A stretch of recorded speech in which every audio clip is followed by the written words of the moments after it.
Moonlight and Robots by Jerry Dunham. Originally published in Imagination Stories of Science and Fantasy, May 1955. Narrated by Tom Trussel.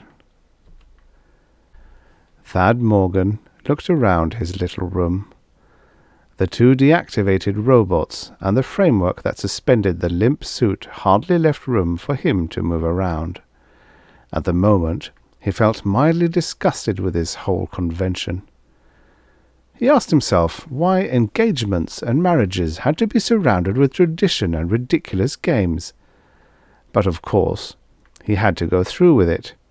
Myrna seemed to have been filled with excitement when they were discussing the final plans for the ceremony. He might as well get started. He glanced at the clock. It was almost 8. He picked up the book of rules and looked at it again. He reread the instructions for operating the mechanism. First it said, "Inspect the facsimile and see that it is well groomed and entirely in order." He looked at the two lifeless twins of himself. Yes, they looked all right. He decided which one he would use tonight. Then he read he was to get into the suit. The book called it a harness, activate the selected facsimile, and set the controls. It went on to say that every movement he made would be duplicated by the robot. Everything the facsimile experienced would be transmitted to the harness, becoming his experiences. Well, he had practiced all that since renting the thing 3 days ago. He turned toward the marriage game rules. The rules dictated 7 situations.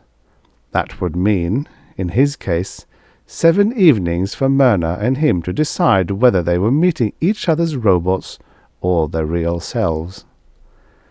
The book pointed out that the primary or real body had to be used at least once in the first 5 situations.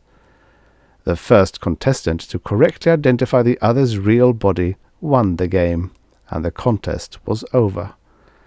The winner received commendation and was supposed to be the dominant spouse. Of course, the last was mere convention. However, the most important, the most rigid, and to Thad the most fantastic rule in the whole contest was that if the girl won, the couple was required to wait a year before completing the marriage ceremony. That seemed a weightier matter to Morgan. He read on. The first contestant who correctly identified the other as a facsimile won a point. If he failed, the other contestant had the opportunity to make an identification. The situation ended when one contestant made a correct identification or when both failed. Laying the book down, he decided he'd better get started because it was getting late.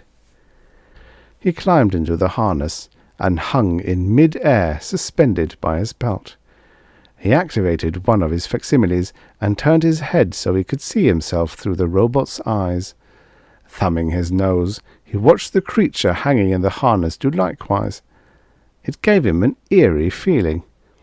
Even though he knew he was walking in thin air and getting nowhere, it really seemed as if he could feel the floor under his feet and see the room move around him in a very ordinary fashion. As soon as his facsimile left the room, his mind made the adjustment, and it was as if he were really he strolling nonchalantly down the corridor.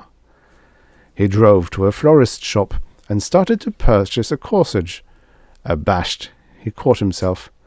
He rushed out of the shop and went home to put a wallet and handkerchief into his pockets. He would have to be more careful, he realized. Slips like that might cost him the contest. With corsage box in hand, he pressed the doorbell and waited. He hoped his plastic flesh was moulded perfectly. It looked all right to him, but he never could tell what someone else might notice. Myrna opened the door. She was lovely, and he took her in his arms. Drawing back, he looked at her dubiously. At least, he thought it was she. His family, her family, and 2 or 3 others acting as judges and referees in the contest stood in the living room watching them. They began to laugh as they saw his questioning look. It really was rather funny, he decided.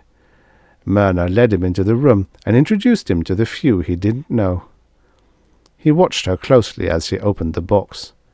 He thought her fingers were fumbling a bit. Everyone in the room watched the two of them intently. They didn't know whether the couple were real or robot either. At any moment, she might suddenly try to identify him. Maybe he should take the first chance. She might be fumbling from nervousness, he realized.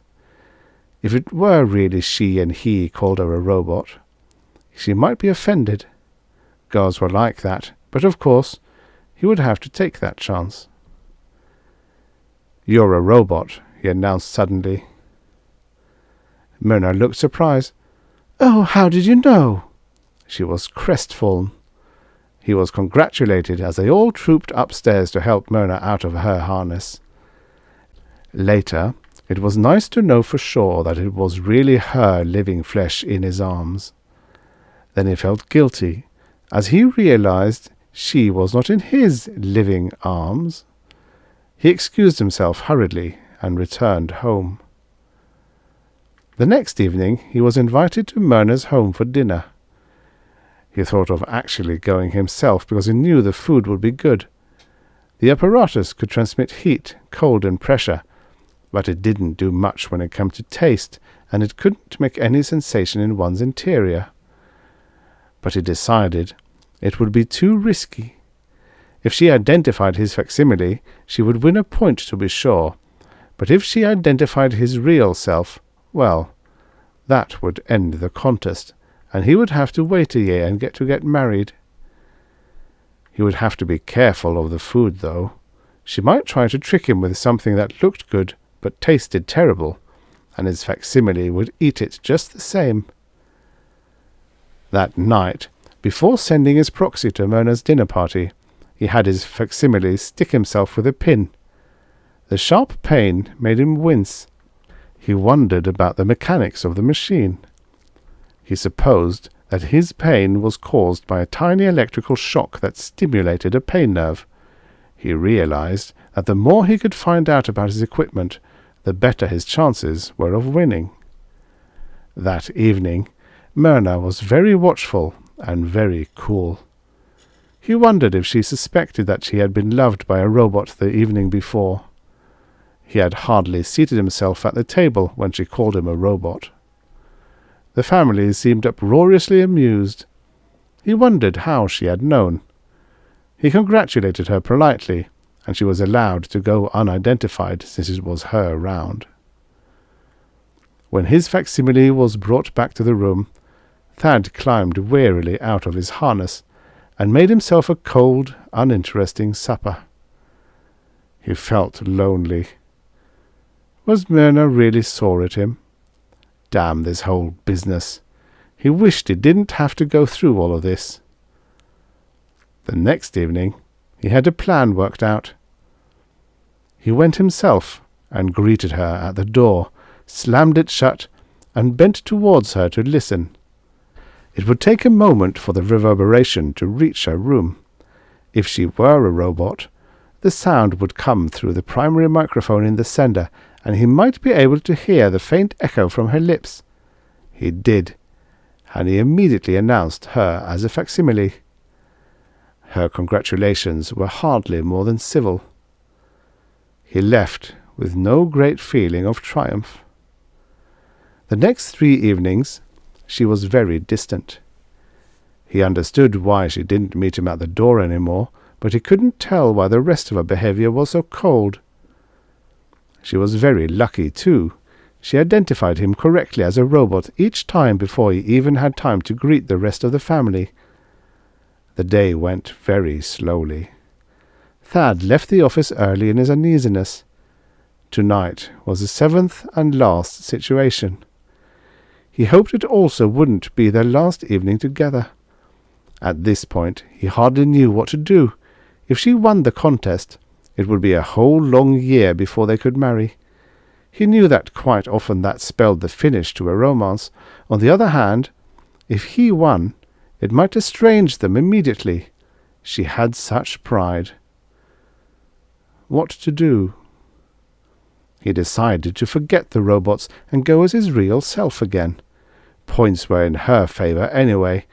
He realized that if she were present by facsimile, he couldn't possibly win.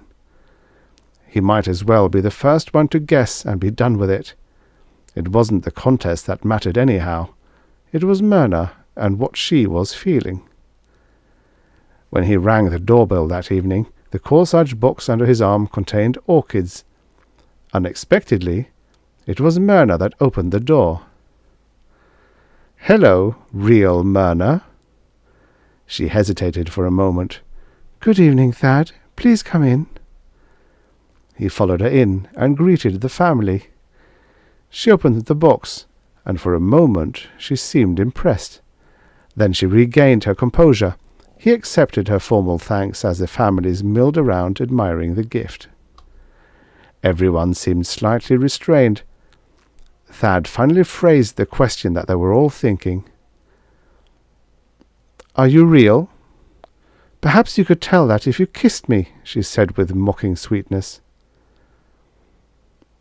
"Myrna, I'm sorry about that first evening, but I forgot that I wasn't really there." He wished the family wasn't there so close. All of them watching and listening made him feel an even greater uneasiness. Oh, he thought, the hell with this contest. "Myrna, honey, look, I don't care if it's really you or not. Well, that is, I mean—" His voice faded out. He realized he was getting more confused. Someone snickered. Myrna was watching him with a contemptuous smile curving her lips. The whole thing suddenly made him mad. "Okay, I don't care who wins the contest. I don't care if we do have to wait a year. I don't even care at the moment if there's going to be a wedding or not." He started out of the room, dimly aware that he was angrier than he realized. Myrna caught him in the vestibule. Thad, wait, please. I know I was being spiteful. You won the contest. I'm really me. Please don't go like this. I'd never forgive myself." She looked up at him tearfully. He felt himself relenting finally, and smiled. She threw her arms around his neck, and he drew her close. After a very long kiss, she looked up at him and said softly, "Thad, let's be sure the robots are all sent back to the agency before our honeymoon." The end. Subscribe for your daily stories of futures past.